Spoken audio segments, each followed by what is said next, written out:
Ladies and gentlemen, welcome back to Driven Wyld. Today we are talking about writing off your phone bill as a gig worker. So with all of the gig apps we work with and all of the companies we work with, it is safe to assume that the phone bill that these apps are on is one of the many tax write-offs we as gig workers can take advantage of. However, just like with our cars, we would probably have personal uses for them as well. So there are nuances to be aware of when writing them off on our phone bill. So with that said, we are talking about everything you must know about writing off your phone bill as a gig worker, some important need to knows about it, and everything in between. But before we do that, let's go over a quick disclaimer. The content of this video does not contain, is never intended to be, legal, business, financial, tax, or health advice of any kind. This video is for entertainment purposes only. It is advised that you conduct your own research and consult qualified professionals before applying anything you find online. Also, thank you to GigTax for verifying this information and making this video possible. General rule of thumb. If you're self-employed and you use your cell phone for business, you could claim the business use of your phone as a tax deduction. If 30% of your time on the phone is spent on business, you could legitimately deduct 30% off your phone bill. If 60% of your time is spent on business, you can legitimately deduct 60% of your phone bill, etc. This is the only method you can legitimately use, and honestly it kind of threw me off, because usually when it comes to a lot of these methods, at least as far as the ones that we went over so far, there is some sort of standard method that kind of encompasses all of a certain category, or there's the actual expense method, which it makes sense that that doesn't apply here, but still it's definitely throwing me off as somebody who's making these videos as often as they are. Bad news for employees. The bad news for employees is that in 2018, any unreimbursed employee expenses are no longer deductible, and that includes your phone. And what is worse is that if your employer provides you with a cell phone as part of your job, this could potentially increase your taxable income, which honestly, what the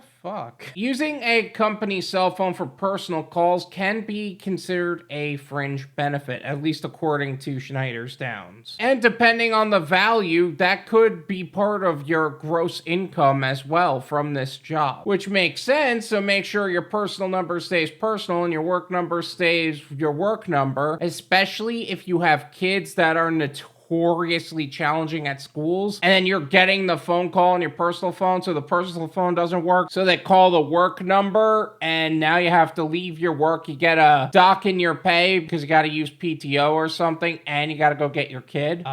Sorry, mom.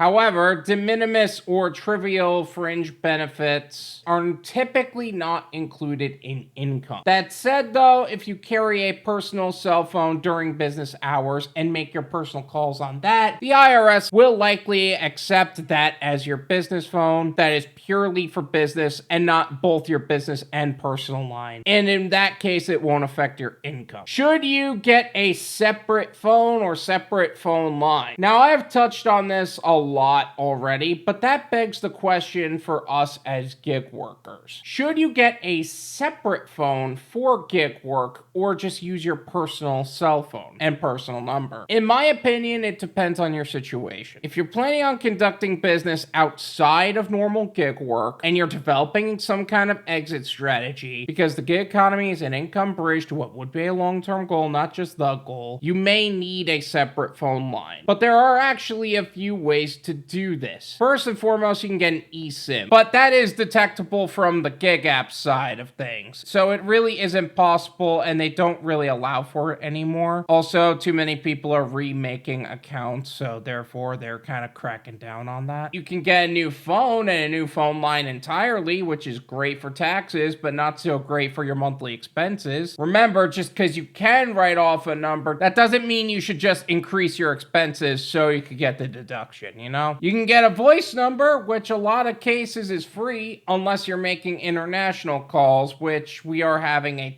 totally different conversation on that. But either way, it's up to you and what whichever method you think is best at the end of the day. Now, some of you are contemplating this because you need to create another account on a platform that you're not part of anymore because you got deactivated for legitimate or illegitimate things. We know how these gig apps operate. And once upon a time, that worked fine. However, the companies we are working with now, though, are getting smarter and picking up on that. So again, be careful. Depreciation for cell phones. The Small Business Jobs Act of 2010 changed the way you calculate the cell phone depreciation. According to the Schneidersdown accounting firm, under the previous rules, if you used your cell phone for less than 50% of the time, you could only depreciate on a straight line 10-year depreciation schedule. Now, however, the law allows you to write off depreciation, spreading out the cost of its useful life over a 7-year period. In addition to making it easier to claim bonus depreciation and taking a larger deduction the year that you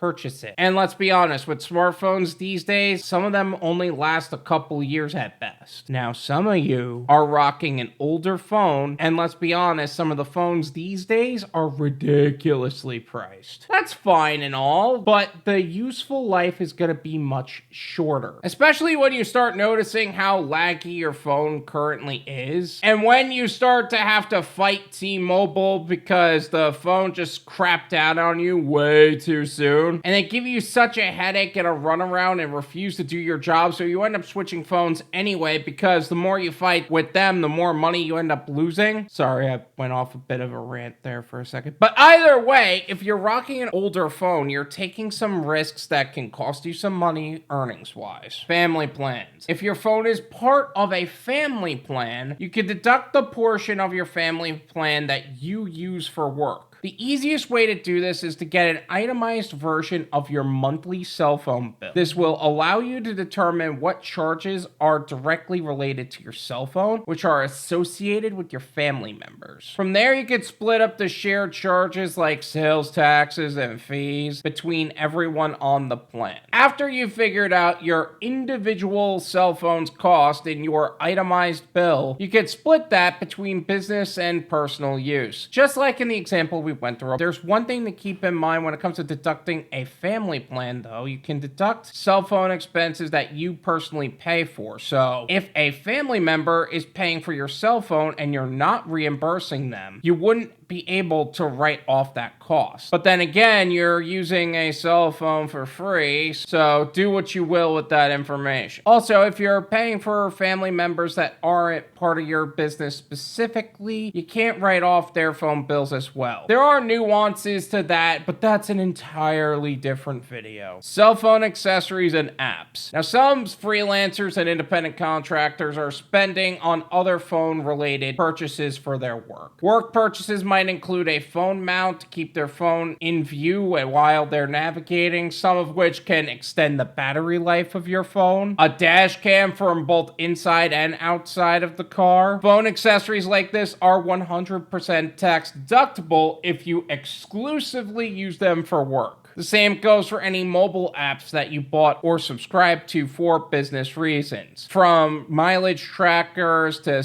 receipt scanners, etc. Documenting your cell phone write-offs. It's important to have good records for every write-off you take, but don't overthink it and let that requirement scare you away from taking legitimate deductions from your cell phone. If you want to claim business use of your cell phone, the actual documentation requirements are actually pretty straightforward, especially for us since we use mileage and expense tracking apps such as QuickBooks Self-Employed and Everlance. Keeping records for your cell phone bill itself is slightly more involved. You'll have to account for not only the cost, but also your personal use of the cell phone. Essentially, your documentation of your cell phone should include evidence of your monthly cell phone charge, indication of the split between your business and personal use. In practice, a super simple way to put this documentation together is to take your cell phone bill, print it out, and write your business use percentage calculation on it.